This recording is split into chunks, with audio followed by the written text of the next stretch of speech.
good morning students. Today we are going to start our section number 2nd, and the very first topic for section 2nd is Riemann zeta function. Riemann zeta function is defined by zeta z is equals to summation of n varying from 1 to infinity 1 divided by n की power z where real part of z is greater than 1. क्योंकि यहाँ पर हम complex analysis कर रहे हैं तो z is a complex number. ठीक है. Real of z means real part of z that is x. मतलब यहाँ पर जो x है इट इज़ ग्रेटर दैन 1. ठीक है. Now let us start its derivation. Let z be a complex number and n is a positive integer. Consider क्या करा हमने? Considered summation of n varying from 1 to infinity mod of n की power z. Mod of n की power z को we can write it as e exponential z log of n. Obviously कैसे? क्योंकि n की power z है that is we can write it as exponential log n की power z. And we know that log of a की power b is b log है that is we can write it here as exponential z log n. तो वो यहाँ पर n की power z को mention करा हुआ है exponential z log of n. ठीक है. और z क्या है हमारे पास? Complex number. कॉम्प्लेक्स नंबर है then it is of the form x plus iota y. That is we have summation of n varying from 1 to infinity mod of exponential x plus iota y multiplied with log of n. That is we have summation of n varying from 1 to infinity mod of exponential x log n plus iota y log n. ठीक है students. ना exponential a plus b is equals to exponential of a multiply exponential of b. ये हमने study करा था in property of exponential function. तो वही use करा that is it is equals to summation of n varying from 1 to infinity mod of exponential x log n multiplied with exponential iota y log of n. Obviously we know that exponential iota y का mod क्या होगा? 1 होगा because क्योंकि exponential iota theta is equals to cos theta plus iota sine theta. ठीक है. That is mod of exponential iota theta क्या होगा? Under root of cos square theta plus sine square theta that is under root of 1 that is 1. तो इसका मतलब ये वाले part का मोड तो 1 हो गया. We are remained with mod of exponential x log of n which is equals to summation of n varying from 1 to infinity exponential of x log of n जहाँ पर x क्या है? Basically it is the real part of z. That is we can write summation of n varying from 1 to infinity exponential real part of z multiplied with log of n. यहाँ पर भी हम identity use करेंगे क्या कि log of a की power b is equals to b log a.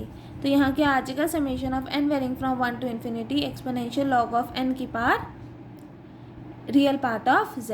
That is we can write it as summation of n varying from 1 to infinity n real part of z. ठीक है student. That is we have summation of n varying from 1 to infinity mod of n की power z is equals to summation of n varying from 1 to infinity n की power real part of z. Now replacing z by minus of z. तो हमारे पास क्या आ जाएगा? That summation of n varying from 1 to infinity mod of n की power minus of z is equals to summation of n varying from 1 to infinity n की power minus of real part of z. यहाँ पर z को minus z से क्यों replace करा? क्योंकि by the definition of zeta function हमारे पास क्या होता है कि it is equals to summation of n varying from 1 to infinity 1 divided by n की पावर z. तो इसीलिए हमने यहाँ पर z को रिप्लेस करा है माइनस z से. ठीक है स्टूडेंट्स. दैट इज़ हमारे पास क्या आया? That summation of n varying from 1 to infinity mod of n की power minus of z is equals to summation of n की value varying from 1 to infinity 1 divided by n of n की power real part of z. Obviously ये जो right hand side वाली series convergent है कब होगी? अगर real part of z is greater than 1 by p test. और ये हमने यहाँ पर मेंशन ही करा था that real part of z is greater than 1.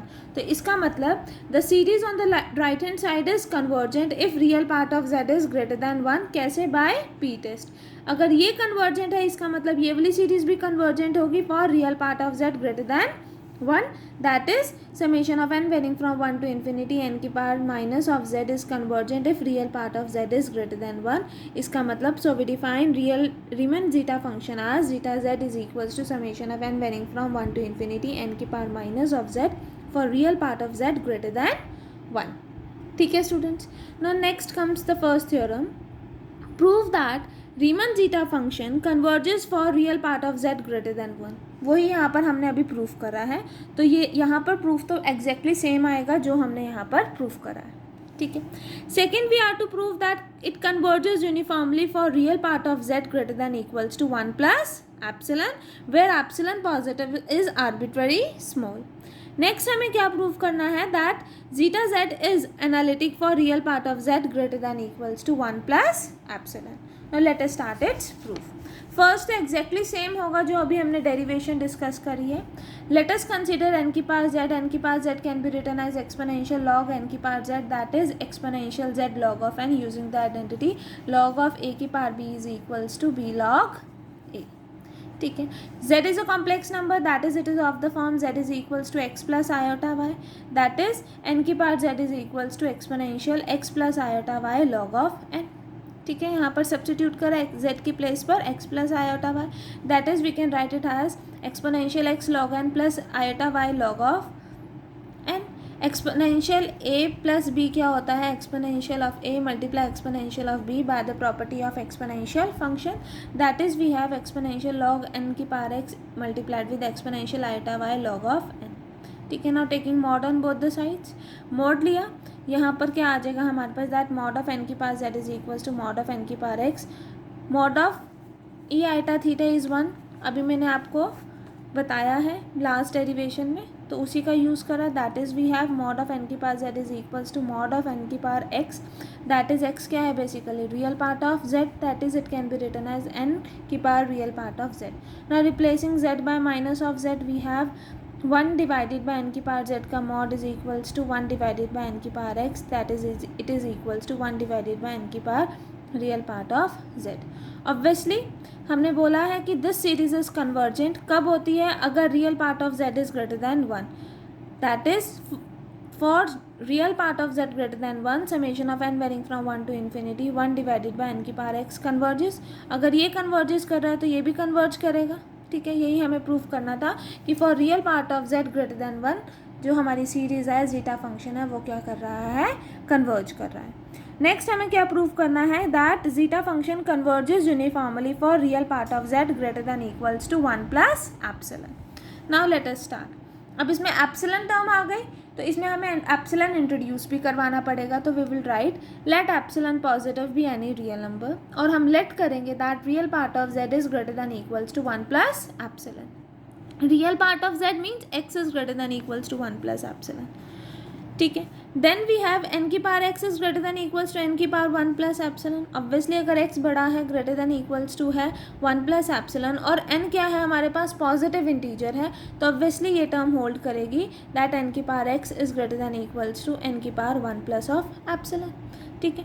अब हमें क्या पता है दैट 1 डिवाइडेड बाय n की पावर z का mod where summation of n varying from 1 to infinity किसके इक्वल होता है, summation of n varying from 1 to infinity 1 divided by n की पावर x। तो हम वही टर्म कंसिडर करेंगे so that 1 divided by n की पावर z का mod is equals to 1 divided by n की power x which is less than equals to, obviously reciprocal लिया तो क्या आ जाएगा 1 डिवाइडेड बाय n की power 1 plus of epsilon. Obviously 1 plus of epsilon is greater than 1, तो इसका मतलब है पी सीरीज टेस्ट ये सीरीज़ क्या हो गई, कन्वर्जेंट हो गई। ये कन्वर्जेंट हो गई तो therefore by Weierstrass M test which states that कि if summation of n varying from 1 to infinity u and z be a series such that mod of u and z is less than equals to mn where mn is independent of z and if summation of n varying from 1 to infinity mn is convergent then जो ये series होगी ये भी क्या हो जाएगी, ये करेगी कन्वर्जेस यूनिफॉर्मली।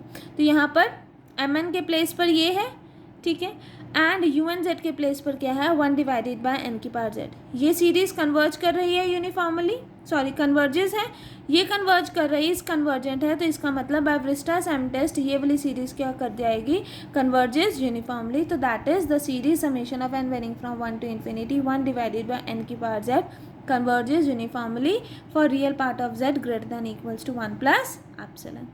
नेक्स्ट हमें क्या प्रूव करना है, we are to prove that कि जो जीटा फंक्शन है is analytic for real part of z greater than equals to 1 plus of epsilon.